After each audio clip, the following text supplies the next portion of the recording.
24:2 का महावाक्य है, सारे मीठे बच्चे पढ़ाई में गफलत मत करो।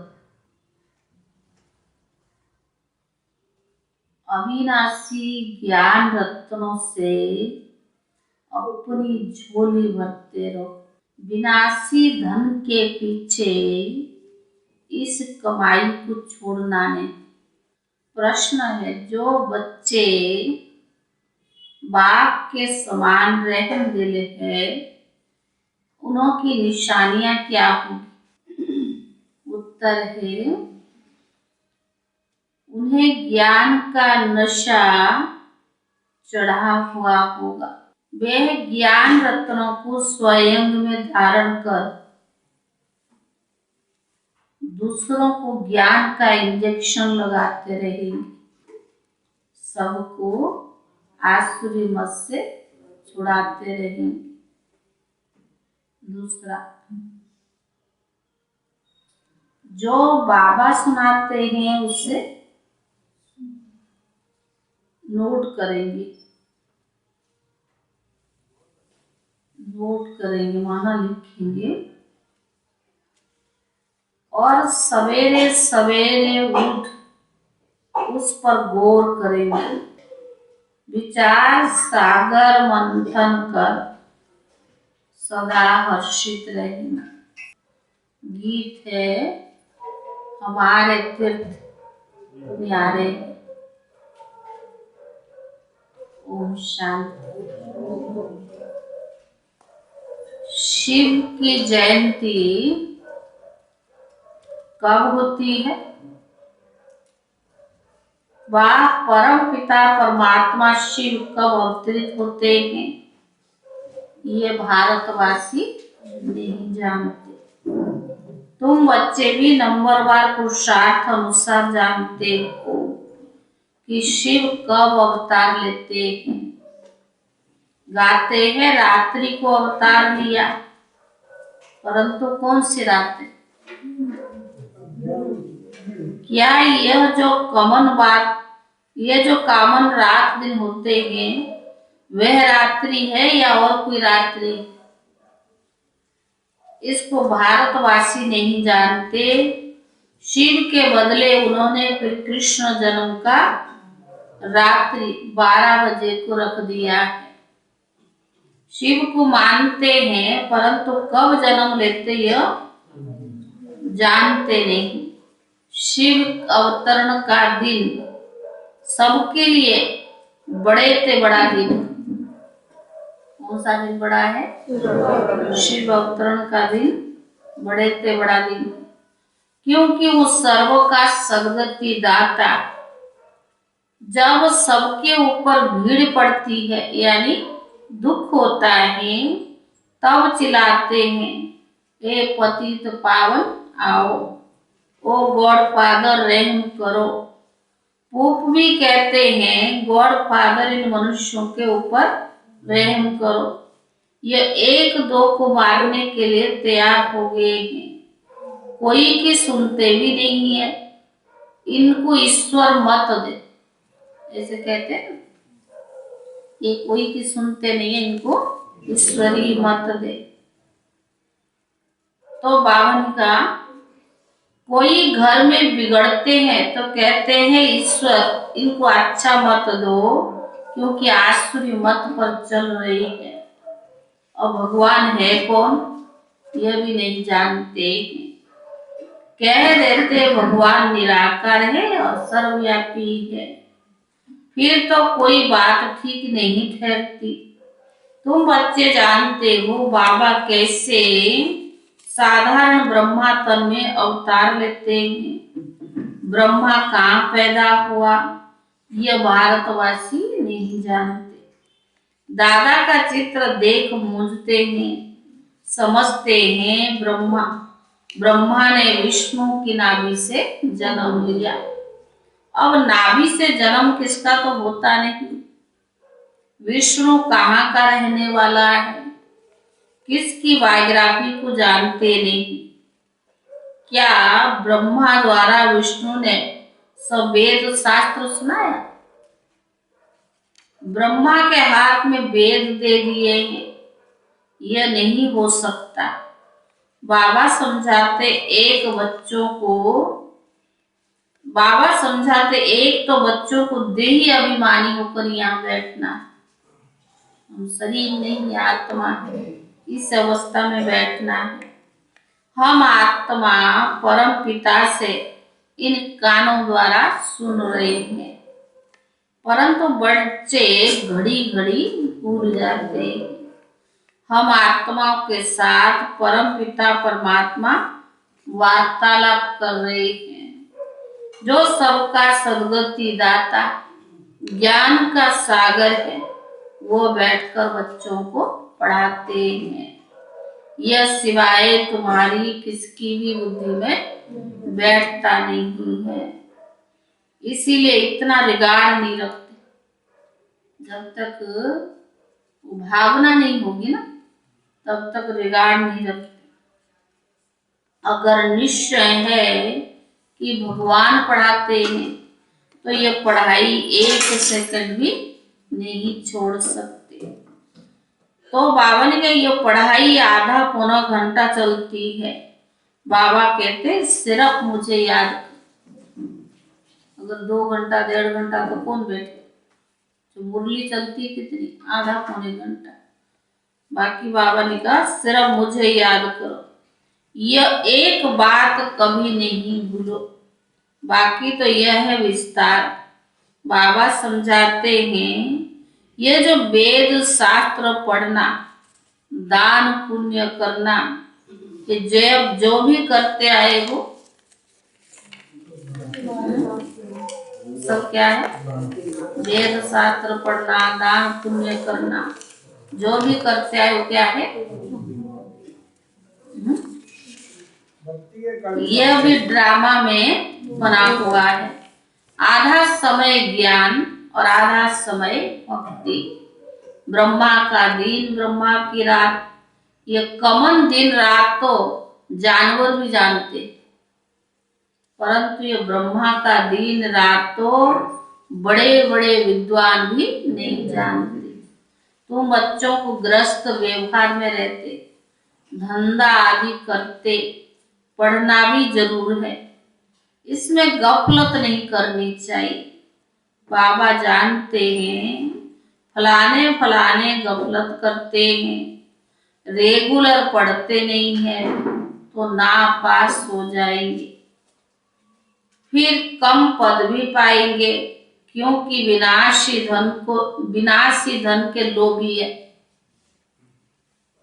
क्यों बाबा ने कहा? कमाई के कारण। हाँ, तो बाबा ने कहा वो कमाई के पीछे ये कमाई छोड़ देते, तो बाबा ने कहा क्या होगा? वो हो गए विनाशी धन के लोभी। अविनाशी ज्ञान रत्नों का उन्हें कदर नहीं है। यह तो तुम बच्चे जानते हो, साथ में कौन चलेगा?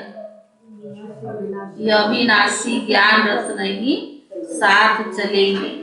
जिन्होंने बहुत पैसे इकट्ठे किए हैं, उन्हों के पिछाड़ी गवर्नमेंट भी पड़ी हुई है। जैसे मनुष्य का मौत आता है तो पीले हो जाते, वैसे गवर्नमेंट के ऑफिसर्स लेने के लिए आते तो पीले हो जाते। देखो दुनिया की हाल क्या है। हम समझाते बच्चे बहुत समय थोड़ा है। कितना समय है? समय बहुत थोड़ा है। तो बाबा ने कहा इस मृत्यु लोक को नरक कहा जाता है। कहते हम पतित है, फिर अपनी मत पर चलते रहते हैं, कॉन्फ्रेंस करते हैं कि शांति कैसे हो, धर्म वाले आपस में ना लड़े, एक क्रिश्चियन धर्म वाले ही अपने धर्म वालों से लड़ रहे हैं। अब इन्हों को मनुष्य कैसे शांत कर सकते हैं? बिल्कुल ही निधन के बने हैं। ऋषि मुनि भी कहते थे हम रचयिता और रचना के आदि मध्य अंत को नहीं जानते। अब बाप कहते तुम अपने धन क्यों नहीं जानते हो, मालिक को मानते हो, जानना तो चाहिए ना। मानते हो मालिक को लेकिन जानते नहीं हो, तो जानना तो चाहिए ना। भगवान, ईश्वर, गॉड यह सब भिन्न भिन्न नाम रखते हैं, वास्तव में है तो फादर ना। हमारा रचयिता तो एक हम उनके बच्चे ठहरे, माँ बाप माँ और बच्चे। हम तो जैसे कि ईश्वरीय फैमिली की ठहरे। माता पिता तो जरूर वर्षा मिलना चाहिए। हम परम पिता परमात्मा की फैमिली है। बाप को सर्वव्यापी कह देते तो फैमिली हो ना सके। मालिक रचता की हम फैमिली है। आज से 5000 वर्ष पहले भी बाबा ने बराबर वर्षा दिया था, ना सिर्फ हमको परंतु सबको देते। मुक्ति जीवन मुक्ति तो बाबा ही देते हैं, तो सब तो जीवन मुक्ति में नहीं आएंगे, परंतु मुक्ति में तो सभी जाएंगे। तो बाबा ने कहा हमको जीवन मुक्ति का देते, बाकी सबको मुक्ति दे देते हैं। कितना सहज है। यह भी खुशी का पारा चढ़ना चाहिए। सबको जीवन मुक्ति और हमें मुक्ति। बाबा ने कहा यह भी खुशी का पारा चढ़ना, हमारी जीवन मुक्ति और उनका जीवन मुक्ति, उनको मुक्ति। आपने दूसरी तरह बोल दिया।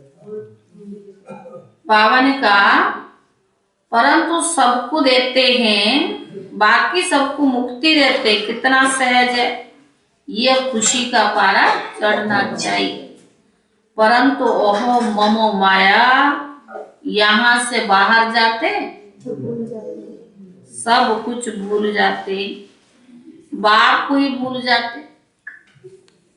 यहाँ से बाहर जाते तो सब कुछ भूल जाते हैं। अभी तुम बाबा के बने हो, तुम ही जानते हो। शिव बाबा ने भी ब्रह्मा द्वारा हमको एडॉप्ट किया है। ऐसे नहीं कि ब्रह्मा विष्णु की नाभि से निकला है। ये चित्र रखना चाहिए। गांधी की नाभि से नेहरू, परंतु विष्णु के नाभि से इतना बड़ा ब्रह्मा कैसा निकलेगा। फिर ब्रह्मा बैठ नाले सुनाते हैं वेदों की, सो भी कहा क्या सूक्ष्म वतन में कुछ भी बुद्धि में नहीं बैठता। जिनको बाप से वर्षा लेना है यह सब बातें समझाते हैं, बाकी सब कह देते कल्पना। अब बच्चे तो मानते हैं, बराबर बाबा सत्य सुनाते हैं। तो बाबा ने कहा और तुम ब्राह्मणों को फिर जाकर सबको सच्ची गीता सुनानी चाहिए। सब एक जैसा नहीं समझा सकते। वह नंबरवार राजधानी बन रही है, सब एक जैसा पढ़ न सके। धारणा कर फिर उस पर विचार सागर मंथन करना चाहिए। तुमको सब पर तरस पड़ना चाहिए। बाबा का फरमान है अपनी रचना, स्त्री बच्चों को ज्ञान समझाओ। सभी आपकी लौकिक रचना है, उनको समझाओ। पुरुष रचना रचते हैं तो अपने सुख के लिए। यह बेहद का बाप खुद सुख नहीं भोगते, कहते बच्चों के लिए सारी मेहनत करता हूँ। तो जब धारणा हो तब नशा चढ़े, फिर किसको इंजेक्शन लगा सके। बाबा मिसल रहम दिल बनना, जैसे बाबा रहम दिल बनकर सबका कल्याण करते हैं। आसुरी मत से छुड़ाना है, कितनी भारी दुश्मन है।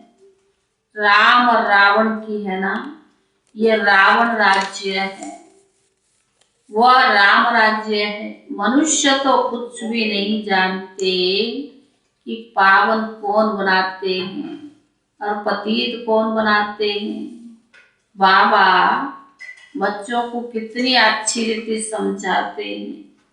समझाने के लिए भी ये चित्र बनवाए हैं। वर्ल्ड की हिस्ट्री ज्योग्राफी बाबा ही तो समझाते हैं। इन चित्रों में बहुत अच्छा लिखा हुआ है। अब तुम बच्चे जानते हो, निराकार गॉड फादर सारे वर्ल्ड की release of political hospital history geography बैठ समझाते हैं। बहुत सुनते बहुत है परंतु समझते कुछ नहीं। बाबा सारी हिस्ट्री ज्योग्राफी सब समझा देता। सुनते बहुत है, कई कहना खाली सुनाओ, समझा भी तो होना चाहिए। तो बाबा ने कहा वास्तव में चित्र अंधों के आगे आईना है। झाड़ और ड्रामा वह तो बहुत क्लियर है, ये बाबा ने समझाकर बनवाए हैं। इस समय सब अज्ञान नींद में सोए हुए हैं। तुम बच्चे रूहानी यात्रा पर ले जाते हो। रूहानी राही बनाने के लिए कितना ज्ञान देना पड़े। बुद्धि स्वच्छ चाहिए, इस पुरानी दुनिया से एकदम उपराम। यह भी वंडर है, जहां अपना जड़ यादगार है वहीं आकर बैठे हैं। वह जड़ है और ये चैतन्य है, बड़ा गुप्त राज है। जय मंदिर को याद कर रहा है। हाँ, बाबा ने कहा जैसे हम गुप्त वैसे मंदिर यादगार भी गुप्त है। मंदिर बनाने वाले कुछ नहीं जानते, जिन्होंने दिलवाड़ा मंदिर बनाया कुछ नहीं जानते। बाबा तुम्हें सब बात समझाते हैं। प्रदर्शनी में अक्षर बहुत क्लियर अच्छे होने चाहिए। तुम्हें समझाना बहुत अच्छी रीति चाहिए। आदमी आदमी को पहचानना भी चाहिए। बड़े बड़े आदमी आते हैं, कोई अच्छी रीति समझाते, कोई कम, कोई कह देते अच्छा लगता है परंतु फुर्सत का। कोई कहते कि कल से आकर समझाएंगे, बाबा कह देते तुम कभी नहीं आओगे। आज नहीं सुना तो कल किसने देखा। बड़ा मुश्किल है, तुम जानते हो हम देवता बन रहे हैं, हम अपनी राजधानी स्थापन कर रहे हैं, हम राज्य करेंगे, परंतु ये दिल दर्पण में देखना चाहिए हम राजा रानी बनेंगे या दास दासी या प्रजा। अपने दिल दर्पण में देख हम क्या बनेंगे। मधुबन में आकर ऐसा नशा चढ़ा कर जाओ फिर वह सदा कायम रहे। मधुबन में आओ, ऐसा नशा चढ़ा कर जाओ फिर सदैव कायम रहे। अच्छा मीठे मीठे सिखिले रे बच्चों प्रति माता पिता बाप दादा का याद प्यार और गुड मॉर्निंग। रूहानी बाप की रूहानी बच्चों को नमस्ते। रूहानी बच्चों की तरफ से रूहानी बाप दादा को याद प्यार और नमस्ते। यह है दादियों की पुरानी डायरी से कुछ चुने हुए अनमोल रत्न। मनुष्य की वैल्यू शुद्ध बुद्धि और अशुद्ध बुद्धि पर होती है। जैसे सर्वोत्तम देवी देवता घराने की बुद्धि सर्वोत्तम वैल्यू है, ऐसे मध्यम घराने की मध्यम वैल्यू। इसी ही प्रकार के कनिष्ठ घराने की बुद्धि कनिष्ठ वैल्यू की बुद्धि की वैल्यू भी कनिष्ठ है। ये तीनों संप्रदाय कौन से? उत्तम, मध्यम और कनिष्ठ। ये तीनों संप्रदाय हैं। इन तीनों का मदार सारा बुद्धि पर है। पहले सर्वोत्तम बुद्धि वाले ब्राह्मण देवी देवताओं ने संपूर्ण ज्ञान से सर्वोत्तम कमाई कर वर्ल्ड सार्वंटी की, यानी चाबी अथवा वैकुंठ की बादशाही प्राप्त करती। सर्वोत्तम बुद्धि वाले। आधा कल्प प्रकृति उनकी दासी हुई है, इसीलिए प्रैक्टिकल में सुख भोगते हैं, और आधा कल्प उनकी मूर्तियां मंदिरों में पूजा जाता है। सारा मदार इस बुद्धि पर है, इसीलिए बहुत तीखी बुद्धि चाहिए। पिता ईश्वर के महावाक्य है कि तेज रफ्तार से बुद्धि युग लगाने वाला साक्षात मेरा स्वरूप। बाबा अपने देवी बच्चों को वंडरफुल सौगात दहेज में देते। कौन सा? अब अभी तुम्हें कौन सी सौगात मिली है? पूछ रहे। क्या अविनाशी ज्ञान धन की? अंडरस्टूड। परंतु उसके बाद क्या मिलता है? सारा श्रृंगार हुआ वंडरफुल वैकुंठ। ऐसी वंडरफुल सौगात तुम्हें दहेज में मिलती है, क्योंकि इस पिता का अपने बच्चों पर अति प्रेम है। वंडरफुल सौगात कौन सा है? स्वर्ग में ले जाए। ब्रह्मा कुमार तो बहुत है, बाबा कहते सबसे प्यार सर्वोत्तम बुद्धि वालों को तो सब कुछ देनी चाहिए ना, जब प्यार है। बाबा ने कहा सारा श्रृंगार हुआ अति प्रिय है। वह कहते वहां तो हरेक को अपना अपना माँ बाप जो होगा वो देगा, परंतु मैं तो अपने बच्चों को भी अभी दे दूं ना। सतयुग में जो होगा होगा, लेकिन बाबा अपने बच्चों को अभी दे देते। समझाता है कि मेरे बच्चों को सब कुछ मिले तो उनकी दिल कैसे पूरी हो। तो इस फरमान या स्वरूप में सभी को वैकुंठ के सौगात दे देता हूं। ऐसे नहीं, जो ज्ञानी तो आत्मा सर्वोत्तम है उनको देता हूं। सर्वोत्तम का वहां भी कनेक्शन रहता है, परंतु मध्यम सर्वोत्तम दोनों को ही मिलता है। तो बाबा वर्षा देता है जो मध्यम है और सर्वोत्तम वाला। क्यों? पद में फर्क है, स्वर्ग में वो मध्यम भी जाएगा, उत्तम भी जाएगा। परंतु मैं तो अपने बच्चों को अभी दे दूं ना। तो बाबा ने कहा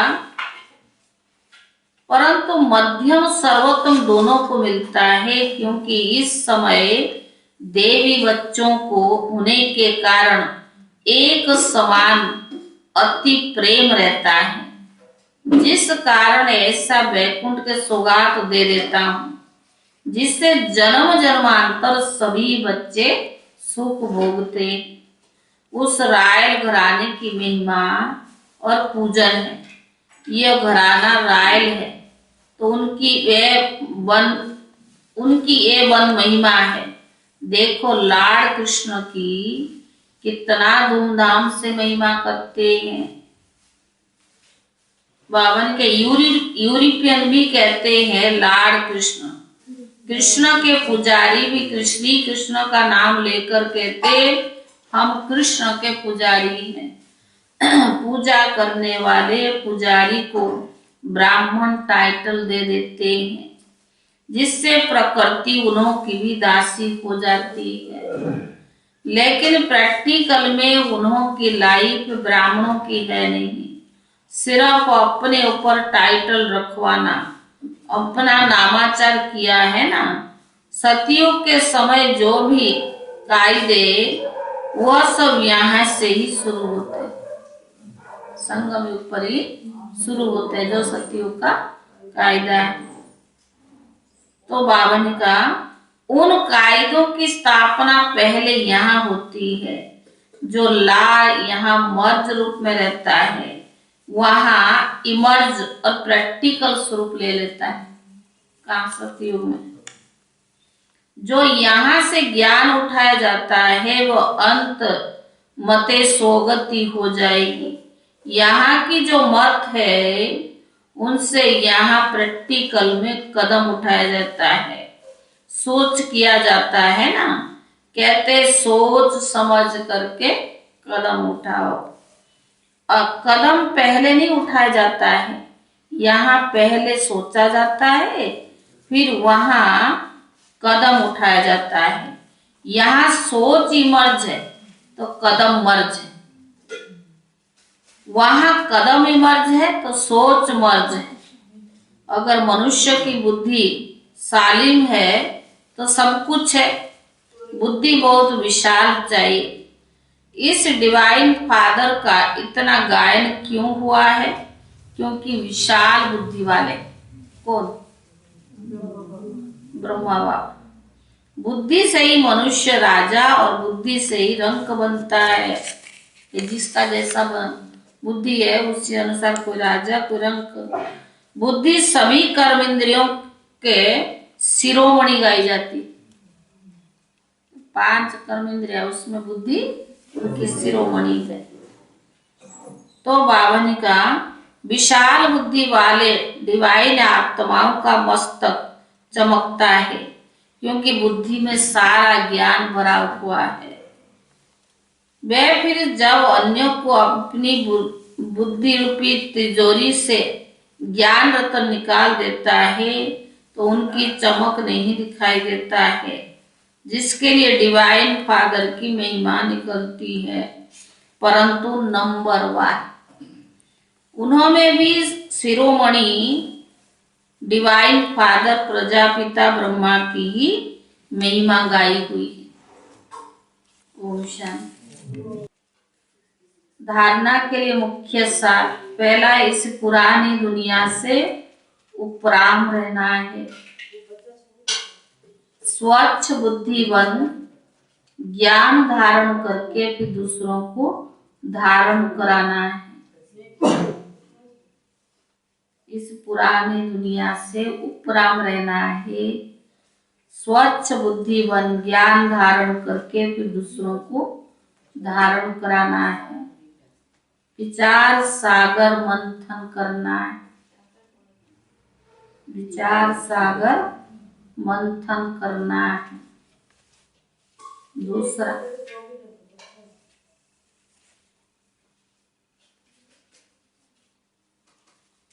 बाप समान रहम दिल बन सबको आसुरी मत से छुड़ाना है।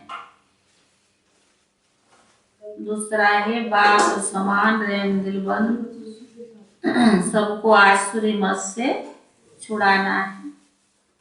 वरदान। परिवर्तन शक्ति द्वारा बीती को बिंदी लगाने वाले निर्मल और निर्माण भव। परिवर्तन शक्ति द्वारा बीती को बिंदी लगाने वाले निर्मल और निर्माण भव।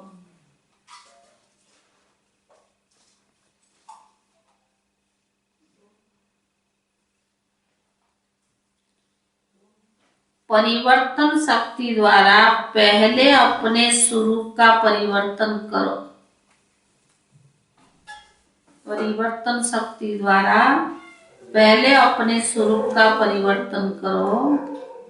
मैं शरीर नहीं आत्मा हूँ। मैं शरीर नहीं आत्मा हूँ। फिर स्वभाव का परिवर्तन करो। फिर स्वभाव का परिवर्तन करो। पुराना स्वभाव ही पुरुषार्थी जीवन में धोखा देता है। पुराना स्वभाव ही पुरुषार्थी जीवन में धोखा देता है।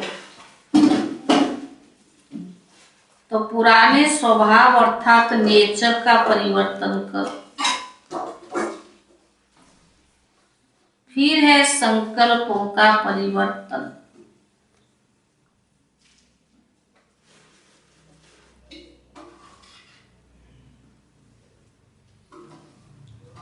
व्यर्थ संकल्प को समर्थ में परिवर्तन कर दो। व्यर्थ संकल्प को समर्थ में परिवर्तन कर दो। इस प्रकार परिवर्तन शक्ति द्वारा हर व्यक्ति को बिंदी लगा दो तो निर्मल और निर्माण स्वत्व बन जाएंगे। निर्मल और निर्माण स्वत्व बन जाएंगे। स्लोगन: मस्तक पर स्मृति का तिलक सदा चमकता रहे, यही सच्चे स्वाग की निशानी है। स्लोगन है: मस्तक पर स्मृति का तिलक सदा चमकता रहे, यही सच्चे स्वाग की निशानी है। ओम शांति। गुप्ता जी आएंगे अभी।